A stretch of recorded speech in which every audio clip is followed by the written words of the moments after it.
Assalamualaikum warahmatullahi wabarakatuh. Om Swastiastu, Namo Buddhaya, salam kebajikan. Salve, hai guys. Kami dari kelompok 5 akan mempresentasikan materi dengan topik bahasanya mengenai mass tourism dan sustainable tourism. Subtopik materi yang akan kami paparkan yang pertama mengenai pengertian mass tourism and sustainable tourism. Yang kedua, karakteristik mass tourism dan sustainable tourism.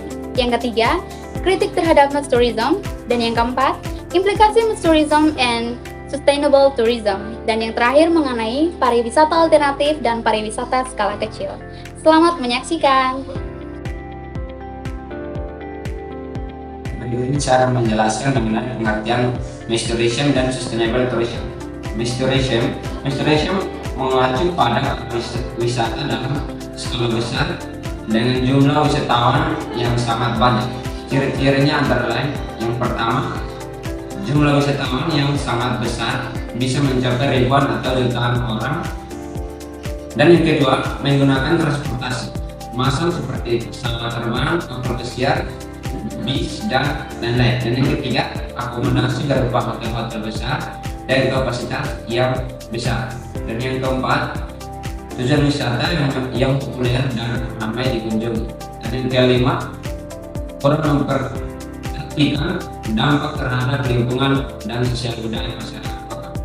Dan yang berikut, fokus utama adalah volume wisatawan dan keuntungan ekonomi semata.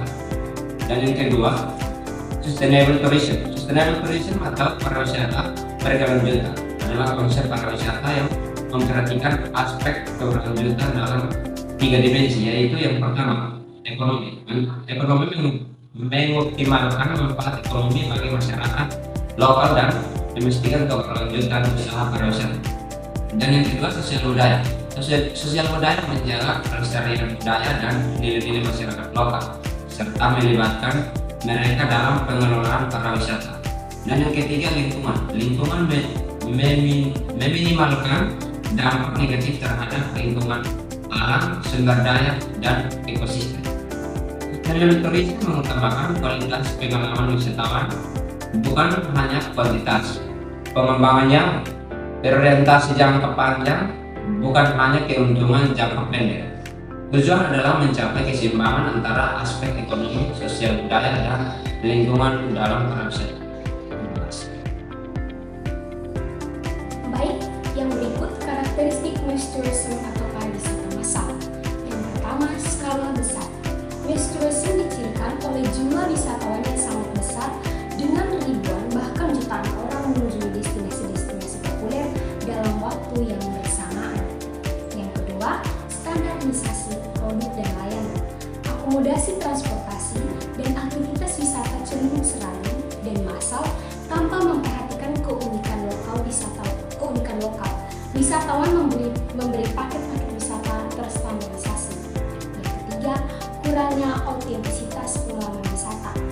Pengalaman wisata menjadi kurang autentik dan kurang memperhatikan kekhasan budaya setempat akibat standarisasi dan komodifikasi. Yang keempat, dampak negatif terhadap lingkungan. Jumlah wisatawan yang besar ditambahkan dengan infrastruktur dan fasilitas pariwisata yang tidak ramah lingkungan dapat menyebabkan kerusakan alam, populasi, dan degradasi lingkungan. Yang kelima, dampak negatif terhadap masyarakat lokal. Interaksi antara wisatawan dan masyarakat lokal menjadi terbatas dan cenderung dangkal. Budaya lokal dapat bersosialisasi dan komunikasi demi memenuhi permintaan wisatawan. Yang keenam, prioritas pada keuntungan ekonomi jangka pendek. Mass tourism cenderung lebih mementingkan keuntungan ekonomi jangka pendek daripada berkelanjutan jangka panjang. Karakteristik sustainable tourism atau pariwisata berkelanjutan. Yang pertama, pembatasan jumlah wisatawan. Jumlah wisatawan dibatasi dan diatur kesedemikian rupa agar tidak melebihi daya dukung lingkungan dan masyarakat setempat. Yang kedua, penekanan pada pelestarian lingkungan. Penggunaan sumber daya alam dilakukan secara efisien dan ramah lingkungan. Akomodasi, transportasi, dan aktivitas wisata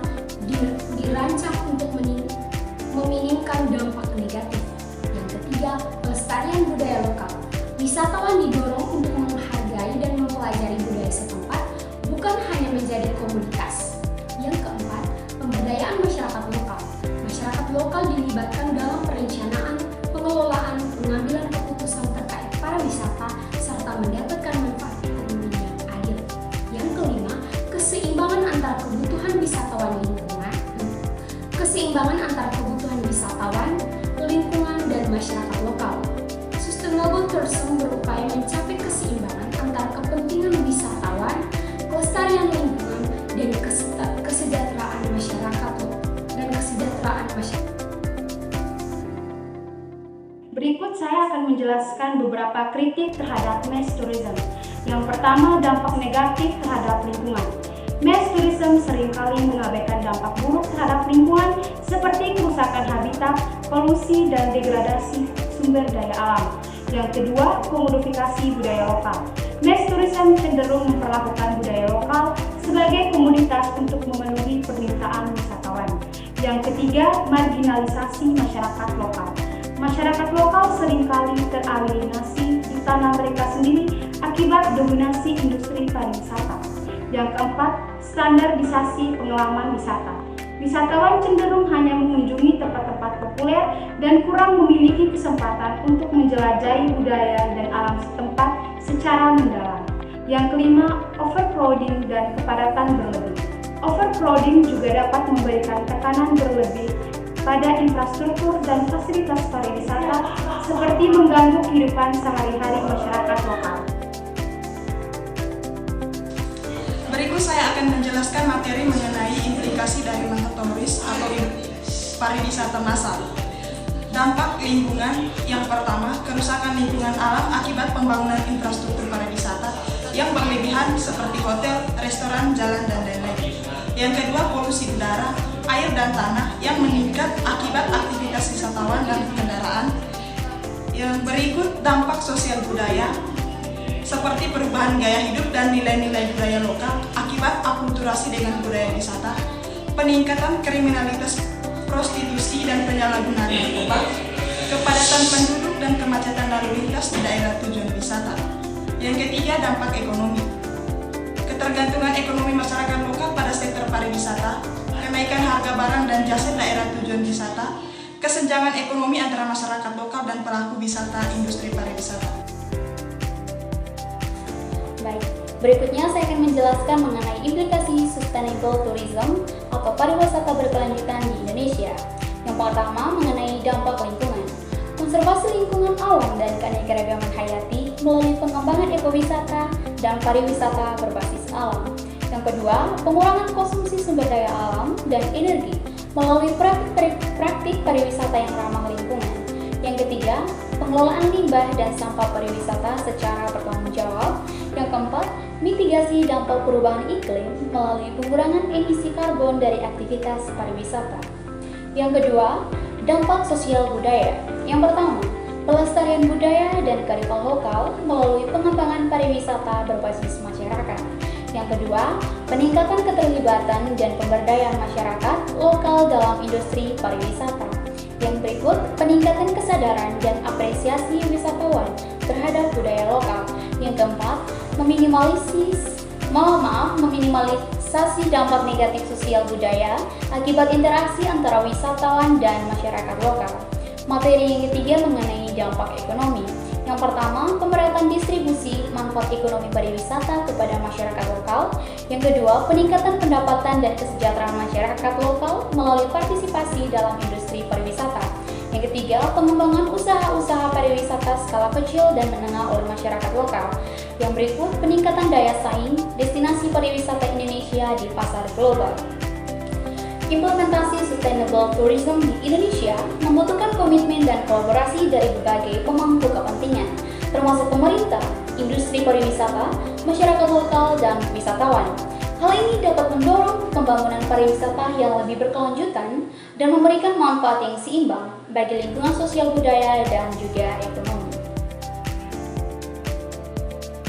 Baik, di sini saya akan menjelaskan mengenai pariwisata alternatif. Jadi, pariwisata alternatif adalah jenis pariwisata yang menawarkan pengalaman perjalanan yang berbeda dari pariwisata massal atau konvensional.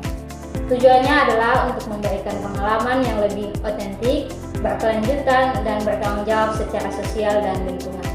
Beberapa contoh pariwisata alternatif antara lain, yang pertama, ekowisata.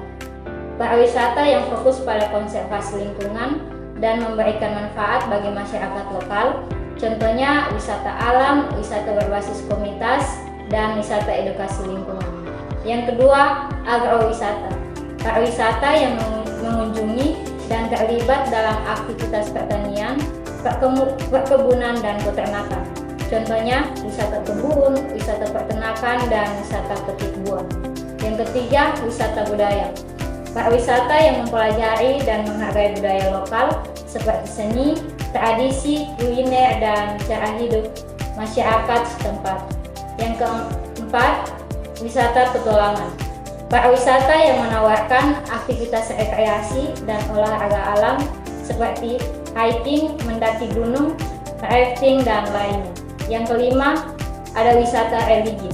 Pariwisata yang mengunjungi tempat-tempat suci, keagamaan, atau spiritual. Pariwisata alternatif menekankan pada pengalaman yang lebih bermakna, interaksi dengan masyarakat lokal, dan dampak positif terhadap lingkungan serta ekonomi setempat. Hal ini berbeda dengan pariwisata massal yang cenderung kurang memperhatikan aspek berkelanjutan. Saya akan menjelaskan mengenai pariwisata skala kecil. Pariwisata skala kecil atau yang juga disebut sebagai pariwisata komunitas adalah jenis pariwisata yang dikembangkan dan dikelola oleh masyarakat lokal dalam skala yang relatif terbatas.